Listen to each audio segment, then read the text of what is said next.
Okay, so we're going to do Shavasana.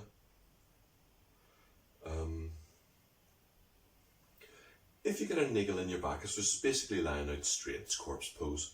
So we'll do this first.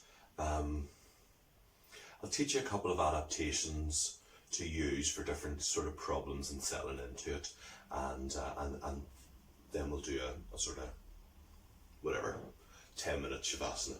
Okay, so problems people have in this: when you're lying down, you're just not used to lengthening the back of your neck and your chin sticks up like that, and it makes your throat a bit provoking, bit hard. Yeah, so that's one. The other one is, for whatever reason, lying out with your legs straight out on a sort of hard surface. We mean we've softened it with a mat, but it's a hard surface. There's no giving it. Lots of people get a little bit of lower back pain, achiness, and that teaches you nothing. Okay, so it's not about, you know, not having to tune into it or to, like, remove it from the equation. Okay, so first off, let's see. So I would generally need sometimes need a half a block, or a book equivalent of like to our lovely neighbours. Yeah. So let's identify the problem. So in a Tadasana, you've maybe got a little bit of a rounded back going on, or whatever, for whatever reason, chin sticking up like that. Okay, rest of you is nice and relaxed down here. Yeah. Rest of you is nice and relaxed down here. Okay, get your chin sticking up. So in order, you can actively, lift and lengthen it and try and draw it down. Now, that's fine for me. It's fine for me today. Sometimes I need to go back. But if it's still, you've done that, yeah, always your first go. Get what you can actively. And then if you still need to, then you can use some kind of prop. Now that I'm on that, I'm tucking my chin in and use my hands to draw the back of the head and see if that helps it. Lengthen on the back. Head down. Chin is just nicely tucked in there. Back of the neck is long. Okay, and then shoulder blades. Yeah, work your way down. And there's always a compromise. So, right. So the other thing is, you're into this, and then maybe after a minute, or maybe immediately, you think, ooh, achy in the back. Right. I'll be 10 minutes, and it's an agitation. Okay. Bend up your knees and have it tilted, feet out so that your knees, my thighs are together.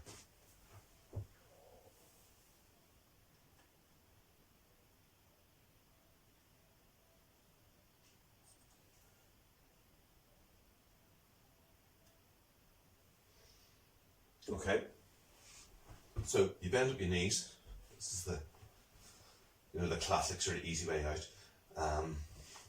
Upper body's all in position, and bend up your knees and rest your thighs against each other. My feet have to go wide to help that happen, and then I can switch it off.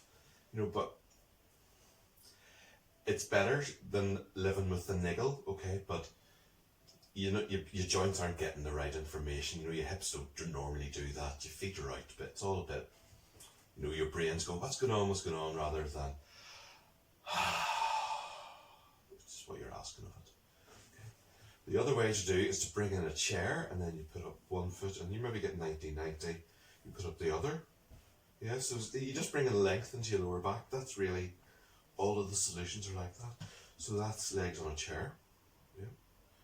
Or, better way of doing this one, instead of having it propped and the angles and the feeling's a bit foreign to the joints, you build up something from the floor. Yeah. And it's really worth taking the time to do this, because you'll kind of know or feel that it's the same sort of height all the time. So it might, a couple of blocks, maybe you want something for the backs of the knees, and you don't really want to be in contact with these edges either. So perhaps there's a thinner layer to go on. Yeah, and you just play with the height. It's no more mysterious than that. Okay. You just go higher until there's no niggle in the back. After a certain height, you're probably better off on a chair. Do you know, that's all the decision making needed for it. Have a blanket close by and throw that over yourself once you're into it. And the way, so I've set that up, I'm gonna lie down from an angle, and then, yeah, myself straightened up, yeah, tailbone lengthened, tops of the shoulders, yeah, let go of the arms, got my back of the neck long. If you need to, you tuck your chin and lift your head and lengthen as you place it all back down.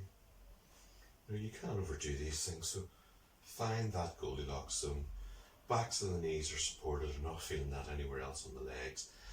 So this is the gold standard, yeah, because